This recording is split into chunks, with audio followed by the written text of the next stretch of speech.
Welcome to Pedo Teeth Talk, brought to you by the American Academy of Pediatric Dentistry, a podcast show that delivers cutting-edge ideas for the professionals specializing in pediatric dentistry. Good morning and welcome to Pedo Teeth Talk, sponsored by the American Academy of Pediatric Dentistry, where we take on interesting topics important to you in your practice. We're here today at the annual session in Honolulu. How about that? Morning. And surrounded in the exhibit hall at the Tech Bar of the American Academy of Pediatric Dentistry. And we're going to talk today with Dr. Rob Delarosa. Hey, and I'm Joel Berg, by the way, and I'm hosting, and I'm honored to host Rob today. Dr. Delarosa is from Baton Rouge, Louisiana. And Rob and I talked before about practice management. That was a couple of months ago. It had a lot of downloads because that's what everybody wants to know. We're here in this exhibit hall, and a lot of the exhibits are about practical things for your practice, but at the end of the day, we got to put it together and make the practice work. So I could sit here with Robbie, by the way, and just listen to him talk with his Louisiana accent. All right. Oh, man, I just love that thing.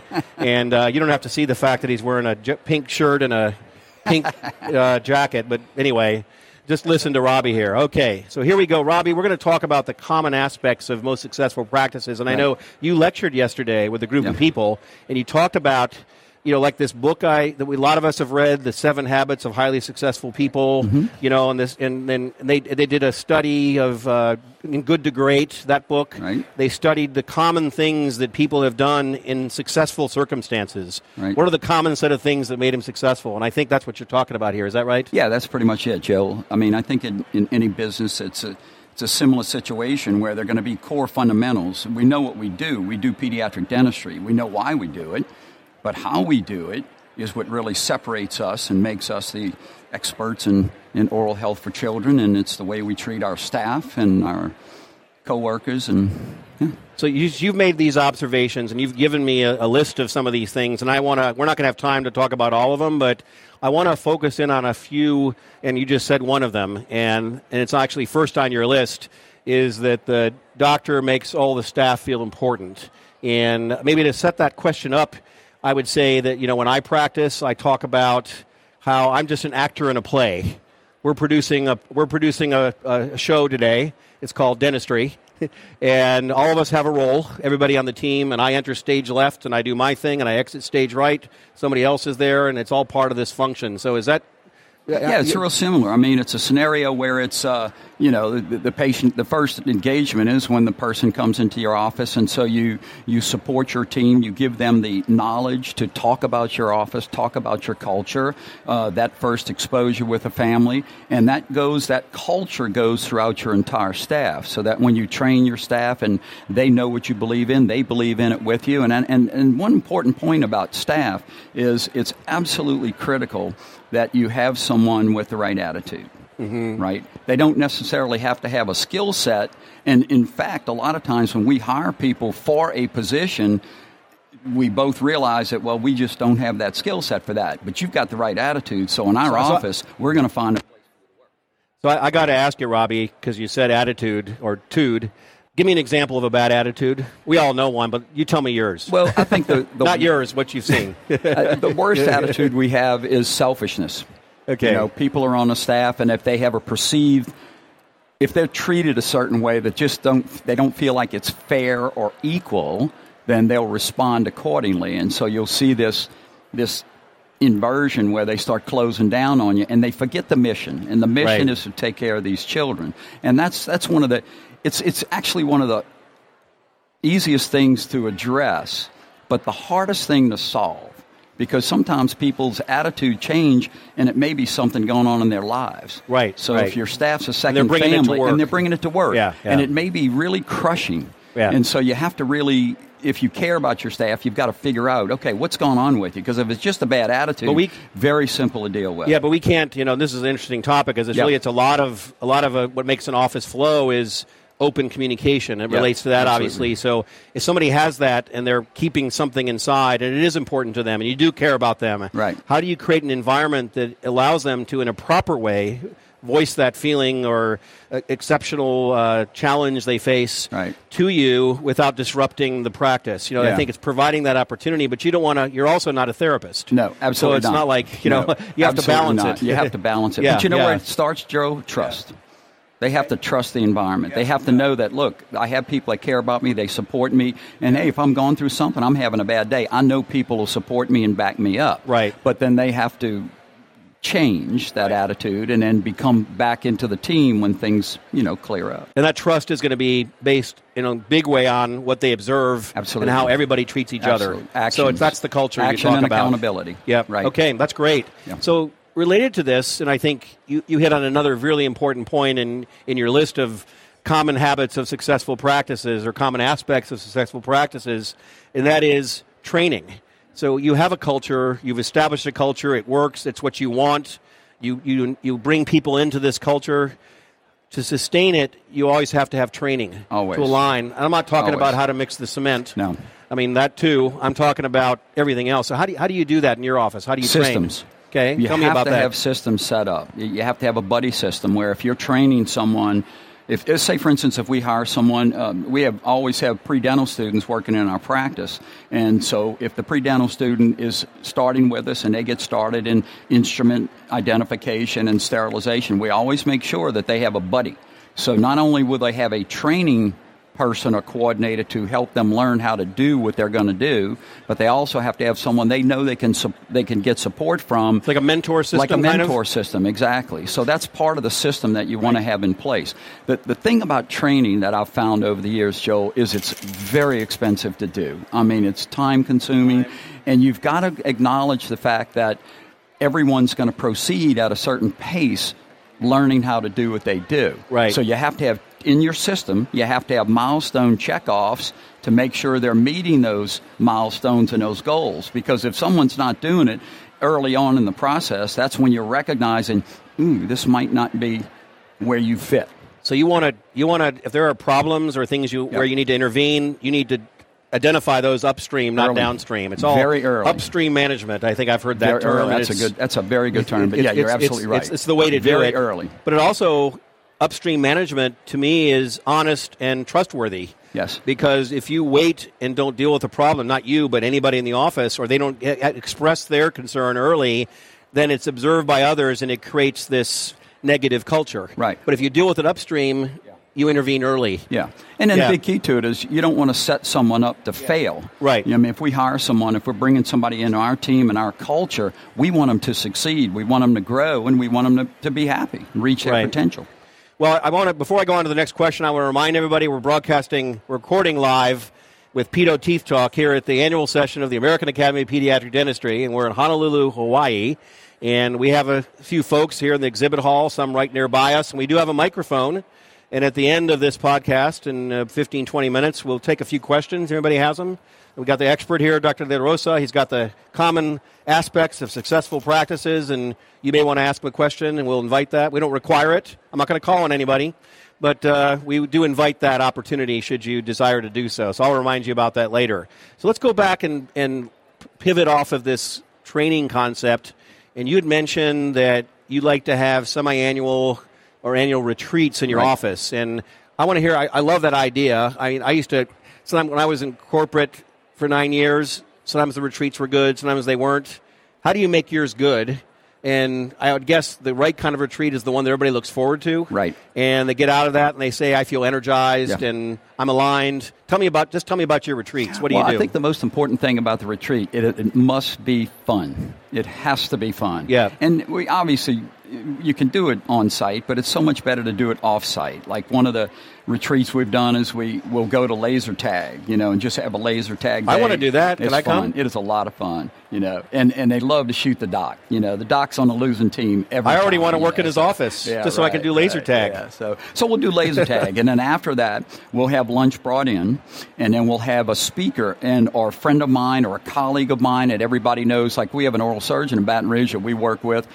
He actually has I am with him in a study club that's based on a Seattle study club concept. Yes. Well, he's just an unbelievable guy, just personally and professionally. So we've had him come in and lead our retreat. And what we try to do is make the theme of the retreat something we need to improve on. So let's say, for instance, in that previous quarter, we were struggling a little bit, maybe some communication issues or maybe social media issues or whatever the situation is. Well, we want to make sure we address that. Do you use specific examples of things that actually happened? Oh, yeah.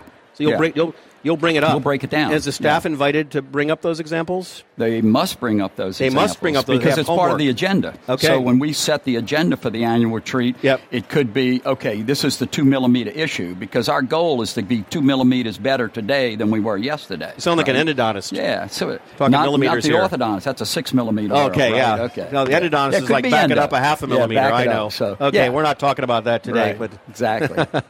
So the retreat, so when you get back in the office after the retreat, what are the staff saying? What is everybody saying about the retreat? Well, it's energy. It's high energy, because the rules of the retreat are have fun, be fully engaged, just give it out, be there now, participate, be there at that time, right? Celebrate. We always have fun with it at the end, and just have an open mind, because you may hear some things that you don't necessarily want to hear, but you're going to learn something from that.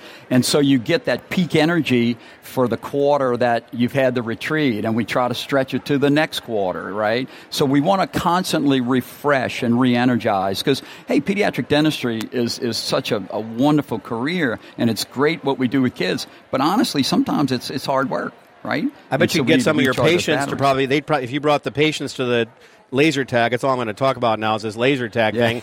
I bet you they would probably be the winners. Some of these kids, they'd be going nuts with that. Absolutely. And what we've done at some of the retreats too is we'll have, like for instance, Kevin. We have Kevin in our practice. I think Kevin's now about 28, special needs, and his mother just absolutely loves us, because Kevin comes in the office, we celebrate his birthday.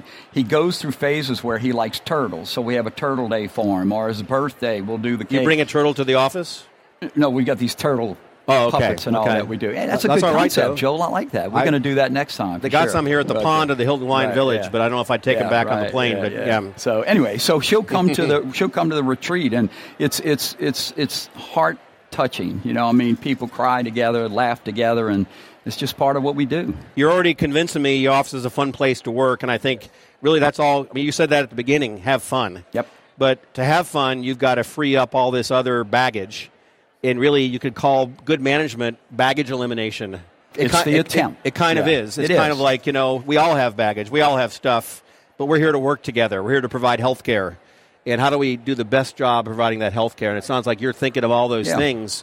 I want to just drill in a little further, because you talked about the retreat and the energy that we feel afterwards. But to sustain that, and you mentioned this in one of the items on your list, is the staff meeting. And I think we all have staff meetings, or maybe we don't, or maybe we should do them differently, or we have huddles. Right. So I'd like you to talk about how should you design a good staff meeting, everything about it. Right. So important. Yeah. And then work in the huddle. Tell me about huddles, and do you huddle? Well, the first thing I'm going to say is you gave me a book called Death by Meeting. Death by Meeting. It's a great unbelievable book. And it really lets you drill down about the type of meeting you don't want to have. So the worst meeting you can have, or the worst huddle you can have, is when you step in your office and say you're doing a clinical huddle, and the clinical people sitting there and drinking coffee, and everybody's kind of sleepy, and it's like, this is a waste of energy. This is 15 minutes that I'll never get back. Right. So when you go, 15 minutes is a long time. It's a long time. In a practice, that's a lot of money, and it's a lot of time. If that's every day, that really a lot of money, a lot of up. time, a lot of culture destruction. A lot of culture dysfunction. So the point of the meeting is you've got to know what you're trying to accomplish, and it's got to have a purpose to it. Yeah. And the huddles, I tell you, if the team's functioning real well, huddles sometimes are just enough to say good morning to everybody, right? But you're going to have a patient that day that everybody's aware of. Might even have an interesting mom to deal with that day. But we want to be aware of that, because if that, say, patient, for instance, needs to be isolated or needs to have more time, we want to be aware of that, so when our schedule goes along that day, we don't have a major disruption in the schedule. Emergencies happen. You have to deal with that. But I'm just talking about in the regular course of the day, because my staff's time's real valuable. I want them to have lunch. I want them to go home at 5 o'clock at the end of the day. And so you've got to have a system built into your system to address potential things that can come up so you can handle them. So do your staff, all of you in the office, look forward to your staff meetings? Well, yeah, but it depends upon the purpose of it, right? I mean, sometimes it has to be a come to Jesus meeting, right? Okay. And those are, no one looks forward to those. Tell me about one of them. I want to hear about that meeting. Yeah, so the come to Jesus meetings basically start with me saying, why are you here? Why are you here? What are you doing here today? Let's remember the mission. It's your kid, it's your patient. But you know what? I'm sorry, that's perfect upstream intervention. Yeah. Right? Right. Because you're noticing attitude. Yeah. Attitude. Right. Yep. And That's right. you are intervening here instead of letting it linger. You're helping them, you're helping you, you're helping the practice. I love that. Yeah. That's fantastic, and we all need to do more of that because I'm guilty of that. I'll just observe something, and again, we're not therapists, but we're humans. We interact with one another. We're not robots. Right. We have feelings, but we have to realize that we're here to function and make this product. Yeah. We're a machine that makes this product work. So we kind of have to recognize that we're humans, but we have to function like a machine. While recognizing that we care. So it's hard to do that right. Absolutely. To get the sweet spot. Absolutely. I think one of the other things about these staff meetings, some of them take 30 seconds. Like I'll tell a staff, look, just before everybody takes off for lunch today, we need 5 minutes.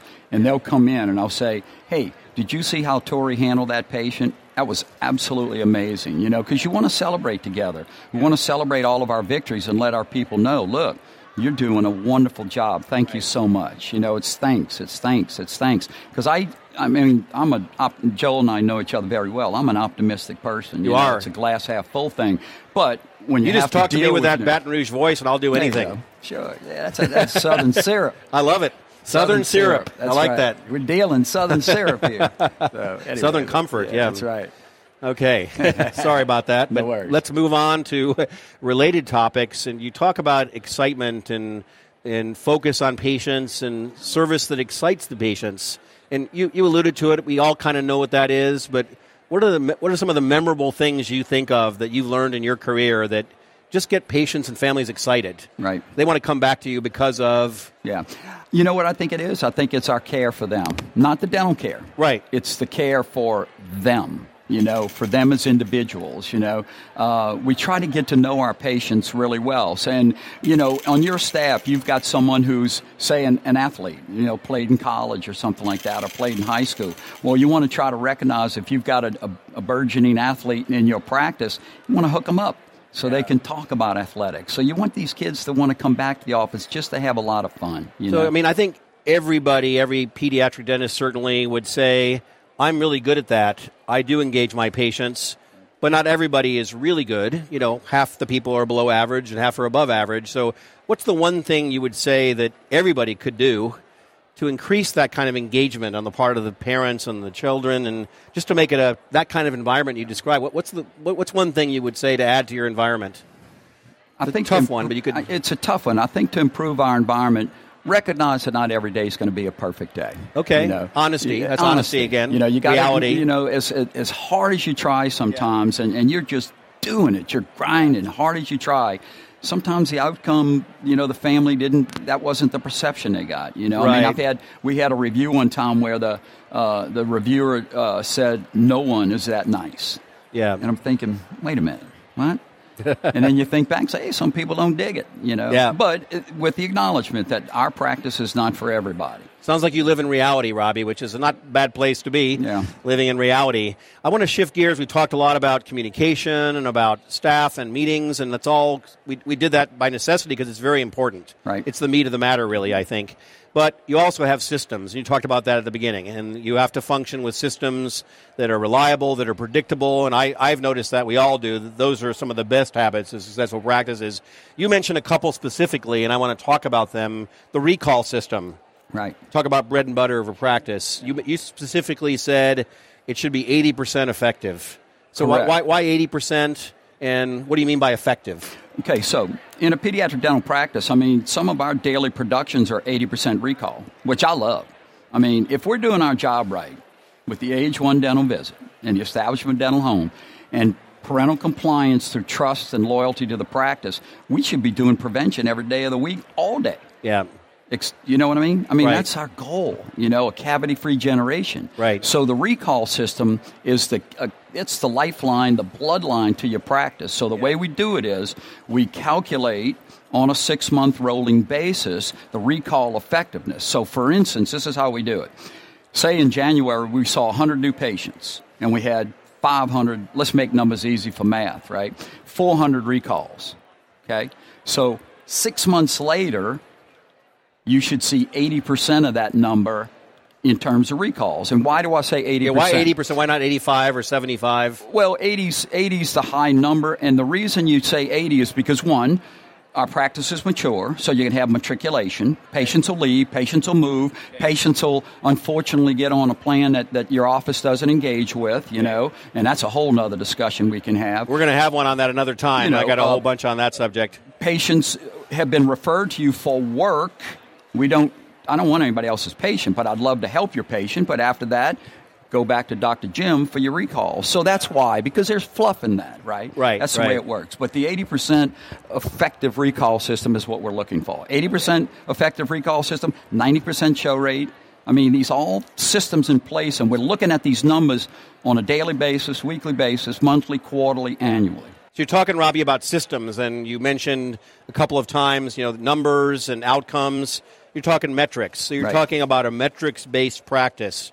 So do you sit down with your team and look at these metrics, how often, and say, we need to tweak this number? I think that's a great idea, but tell me how you do that with numbers and talk about targets, and those are all important things. It's all important things, and I mean, I think you have to share. First of all, you have to have the system that is functional and easy that everybody can understand. Yeah. And then everybody's got to buy into it. So, for instance, I'll give you a personal example in the practice.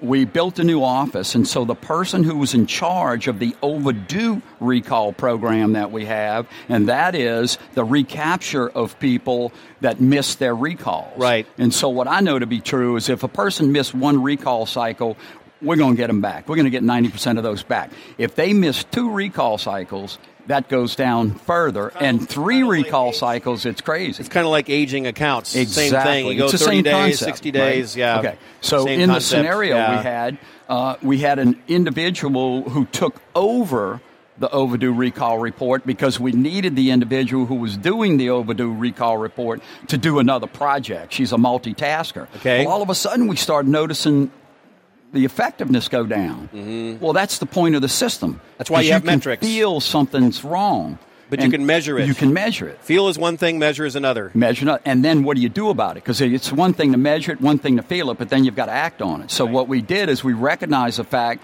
that some of the systems the corners were being cut just a bit as far as the way we contacted the patient to get them back into practice. So we rerouted the system, turned it over to someone that did it, and boy, it's amazing. I mean, just corrected it. I think a metrics-based practice is the key, and I think what that does is it prepares you for a future when the world of dentistry shifts. Maybe it's not in our practice time, but I think it's coming soon when we are going to get compensated for improving health rather than treating disease. Absolutely. And by having metrics, so. we can all be successful, and that's another podcast we're going to do down the road because dentistry is changing. The people let's face it, the Amazons of the world who are spending over $500 million a year on dental care, they want to control their costs, but they want their employees healthy. Right. And the way to do that is to improve health, not to just treat disease. Absolutely. So when you have systems like you do, you are prepared for that eventuality. Right. You're prepared for that environment. Right. So I love systems. I'm going to go back to another question here, as we just have a few minutes left.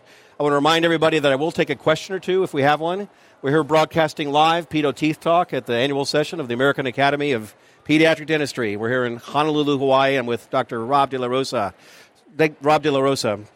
So, Rob, I want to talk about one more thing, Sure. And there's so much we could talk about on this, but you've given us a lot of, I would call it several $1,000s of consulting free.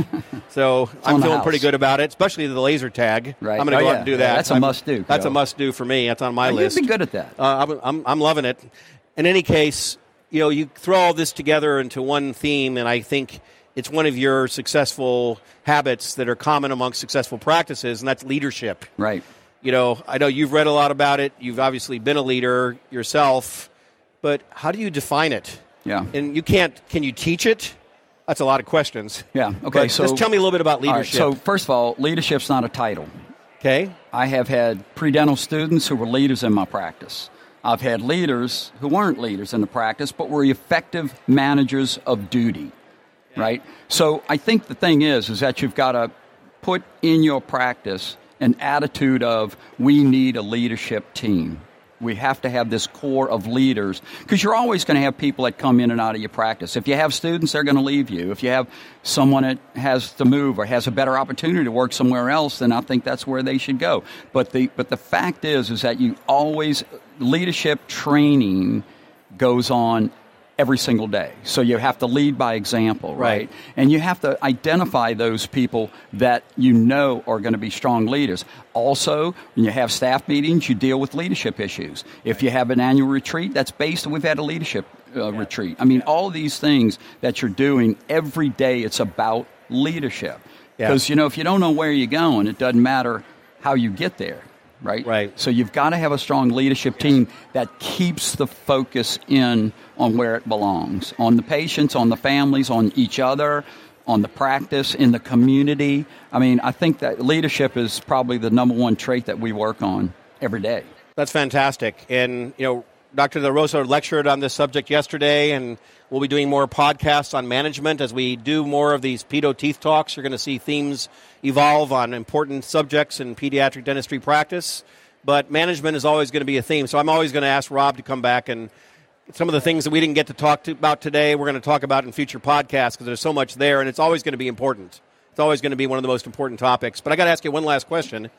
And that question is, we're here at this exhibit hall. I just came in. I haven't seen. It seems like every year we get more people interested, because pediatric dentistry is where it's at. That's correct. Obviously. And we're like the growth of dentistry is in, it starts in kids, but we're all passionate about it. So you got this exhibit hall here. What do you want to learn here? I mean, what do you want to learn at this exhibit hall? What are you coming here to see at this meeting yourself? Well, actually, I'm coming to see a little bit of everything, right? Okay. Because it's we have such a great relationship with our vendors and the people that sponsor the meeting, and please thank them for us because they help to put this thing on. But certainly materials, always looking for new materials and techniques on how to do things to make things more efficient. I think there's equipment changes that take place. We've got 4 offices. We're building another office. So it's always kind of interesting to find out what's out there, that may make your office a little bit more functional, a little more aesthetic. So I'd say I just like to browse. Great. I'm going to do that too. So if there are any questions, we could take them from the audience. And we do have a question. No, that's our new associate. Oh, I'm sorry. That's Rebecca. I say don't go to an auction. You just bought something. Yeah. So, yeah. But in any case, we do have a question from the audience. So please, may tell us who you are and what's your question for Dr. Delarosa. I won't answer it. He's going to answer. For Dr. Delarosa, get real close to the mic, please. Yeah. My name is Janine. I'm from Clayton Pediatric Dentistry. I'd like your suggestions about how we can keep the check-in and check-out energized. Yeah. Keeping them energized 5 days a week, Sure. 8 hours a day, that's tough. Tough. Keeping the check, so you're talking about, I'm just rephrasing your question about check-in and check-out, keeping it energized, and 8 hours a day, keeping them energized. You're not talking about the process improvement, you're talking about the energy around doing it. It's not the process, we're assuming the process is good. Or we're maybe always it's improving, not. always improving. Right. Okay, so let's hear you talk about that, Rob. So if I understand you correctly, the question is, how do we keep everybody's energy level up? Yeah, that's the toughest thing we all do, right? Great question. Starts right here. Starts with me.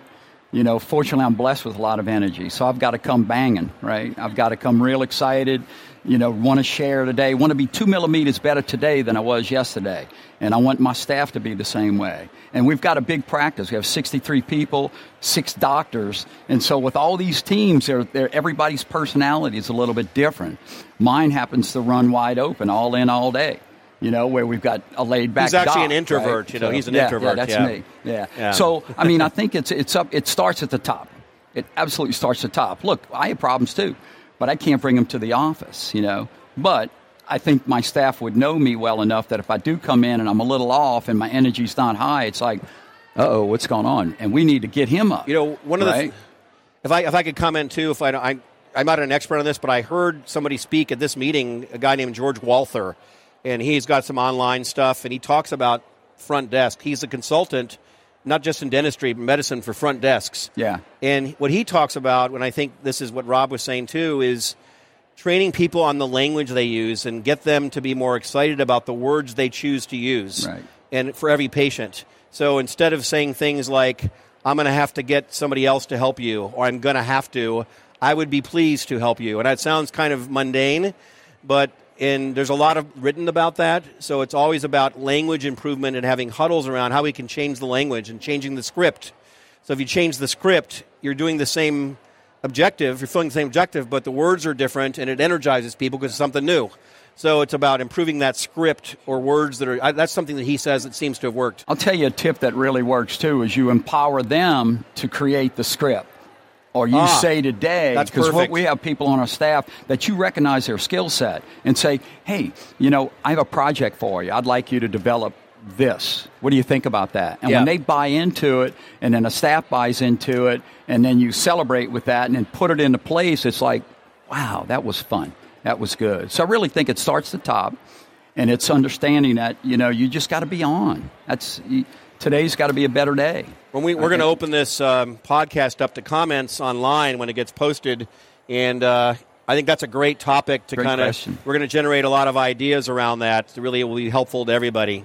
So I want to thank everybody for listening in to Pedo Teeth Talk today. We're here live at the annual session of the American Academy of Pediatric Dentistry. Pedo Teeth Talk is a podcast that gives you up-to-date information of how to make your practice better, and I'm learning today more fun, too. More fun. So we'll see you on the next podcast, and have a great time in Honolulu. Thank you. Pedo Teeth Talk is brought to you by the American Academy of Pediatric Dentistry, the show that delivers cutting-edge ideas for the professional specializing in pediatric dentistry. If you have any questions or comments, please email info@aapd.org. We welcome your ideas for future shows and guests.